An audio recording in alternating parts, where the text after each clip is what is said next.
وہ اس رویے کو، اس محبت کو قائم کرے، اس چیز پر خاص اہتمام کرے۔ وقت گزارتے ہیں، کرنے کا کام یہ ہے کہ تھوڑا ٹائم نکال کے، تھوڑی فرصت دیکھ کر اس پر تھوڑی توجہ دی جائے۔ اسی طرح معروف روایت سیاستہ میں موجود ہے، حضرت مالک بن دار کہتے ہیں کہ میں حضرت عبداللہ ابن عمر کے ساتھ جا رہا تھا تو میں نے دیکھا ایک بدو ننگے پاؤں اور ننگے سر آ رہے ہیں۔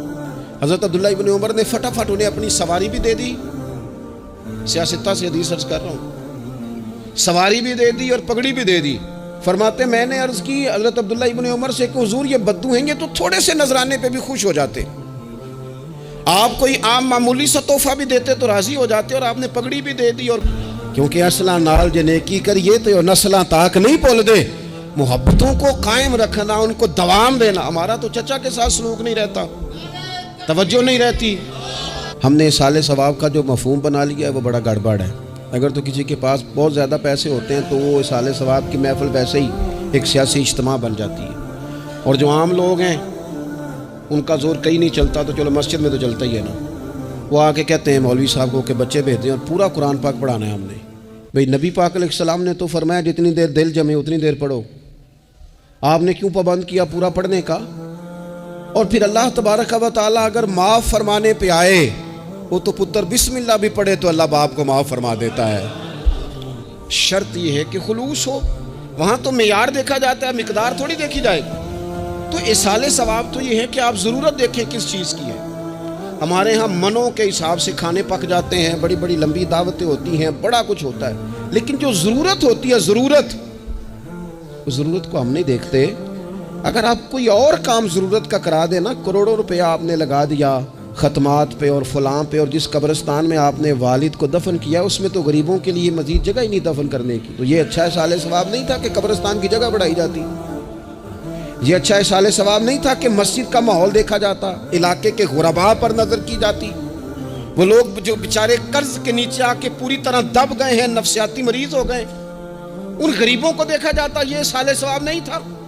آپ دیکھیے حضرت سعد رضی اللہ تعالیٰ عنہ نے حضور کی بارگاہ میں عرض کی، یا رسول اللہ صلی اللہ تعالیٰ علیہ وآلہ وسلم، میری ماں ایک غلام آزاد کرنا چاہتی تھی، اگر میں ان کی طرف سے وہ غلام آزاد کر دوں۔ موطا امام مالک میں روایت موجود ہے، اب غلام آزاد جب آپ کر دیتے تھے نا، آج کل تو غلام بکتے نہیں، لیکن ایک قسم غلامی کی آج بھی ہے، بتا دوں آپ کو، وہ جو بندہ ایڈوانس نہیں لے لیتا بیچارہ 4 لاکھ روپیہ، پھر اس کو تنخواہ بھی پوری نہیں ملتی، پھر اس کی جان بھی نہیں چھوٹتی، وہ کہیں اور جا بھی نہیں سکتا۔ بھئی آپ ایڈوانس دیں گے کسی کو، اس کو خرید تو نہیں نہ لیں گے، اس کی مجبوری تو نہیں نہ خریدیں گے، اللہ کو ناراض تو نہیں نہ کر لیں گے۔ آپ ایڈوانس دیں لیکن پھر اسے تنخواہ بھی تو اتنی دیں جتنی معاشرے میں روٹین سے ہوتی ہے۔ یا رسول اللہ اگر میں غلام آزاد کر دوں اپنی ماں کی طرف سے، چل تو بھی کسی کو ایڈوانس معاف کر دے ماں باپ کی طرف سے، چل تو بھی کسی کو چھوڑ دے قرضہ ماں باپ کی طرف سے چھوڑ دے، کچھ نہیں ہوتا۔ رسول کریم علیہ السلام کی بارگاہ میں عرض کی حضرت سعد نے، یا رسول اللہ صلی اللہ تعالی علیہ وسلم، اگر میں اماں کی طرف سے غلام آزاد کروں تو ماں کو ثواب ملے گا؟ حضور نے فرمایا کرنا، ملے گا نا تیری ماں کو ثواب، کرنا تم یہ اصالِ ثواب، یہ والا اصالِ ثواب کرنا۔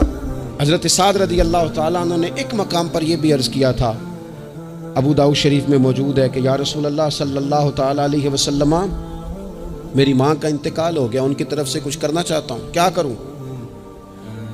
میں آپ سے عرض کرتا ہوں نا، تنقید، ایک بیڈ پہ 4 لوگ پڑے ہیں، تو آپ اپنے والد صاحب کی طرف سے ہسپتال میں 2 کمرے بنوا دینا، آپ کو 20 بیڈ پہنچا دینا، آپ جا کے بات کریں کسی ٹرسٹ والے سے اور کسی سرکاری ہاسپٹل والے سے کہ لائنوں میں لگے ہوئے ہیں لوگ، ہارٹ کا پیشنٹ جو بیچارہ قریب ہو جاتا ہے موت کے اور اس کا ٹیسٹ ہی نہیں ہو پاتا، مشینیں نہیں چلتی، تو آگے بڑھے نا۔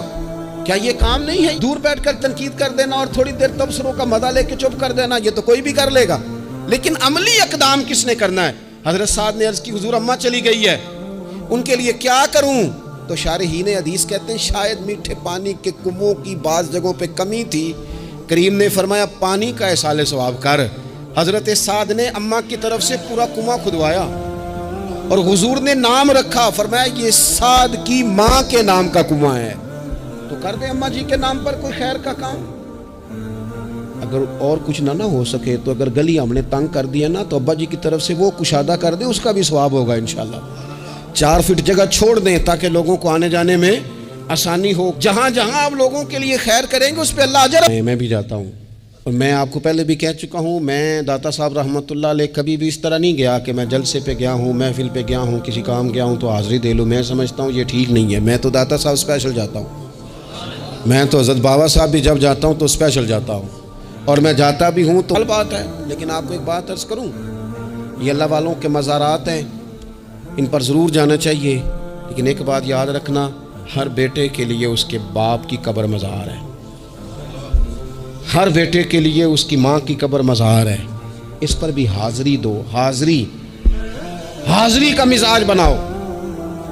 یہاں جا کر کے نا حاضری دے کے آؤ. میں قبرستان سے نکل رہا تھا تو ایک دوست نے مجھے کہا کہاں ہیں؟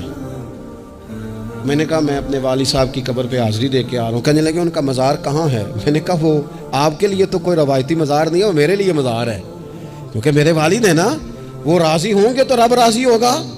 والدہ کے لیے نبی پاک نے فرمایا اس کے پیروں کے نیچے جنت ہے. تو جس کے پیروں کے نیچے تیری جنت ہے، بتاؤ اس کی قبر تیرے لیے مزار نہیں؟ اس کی قبر تیرے لیے باعث فیوز و برکات نہیں؟ تو نبی پاک صلی اللہ علیہ وسلم نے فرمایا ایک روایت میں، جو ہر جمعے والے دن اپنے والدین کی قبر پہ جائے گا، اللہ تبارک و تعالی جانے والے کی بھی بخشی فرما دے گا.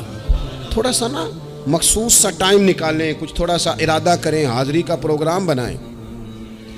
ایک بات اور عرض کرنی ہے یہاں، اس کو میں بڑا ضروری سمجھتا ہوں آخر میں آپ کی خدمت میں عرض کرنا. ایک بات اچھی طرح سے طے کر لینا، کچھ چیزیں ایسی ہوتی ہیں جو ادھار ہوتی ہیں، کچھ ایسی ہوتی ہیں جو نقد ہوتی ہیں، بالکل نقد، ان میں ادھار نہیں ہوتا. وہ کہتے ہیں نا جی ہم ادھار کا کاروبار نہیں کرتے، ہمارا سارا کاروبار کیش کا ہے، ہم بالکل ایک ہاتھ دے نہیں دیتا اتنی جلدی. بہت ساری سزائیں رب نے روک دی ہیں، قیامت کو دی جائیں گی. اللہ تعالیٰ سب سزاؤں سے ہمیں محفوظ فرمائے. لیکن فرمایا والدین کی نافرمانی ایسا جرم ہے جس کی دنیا میں بھی سزا ملتی ہے. دنیا میں کرتا ہوں، اللہ ہمیں سمجھ نصیب کرے.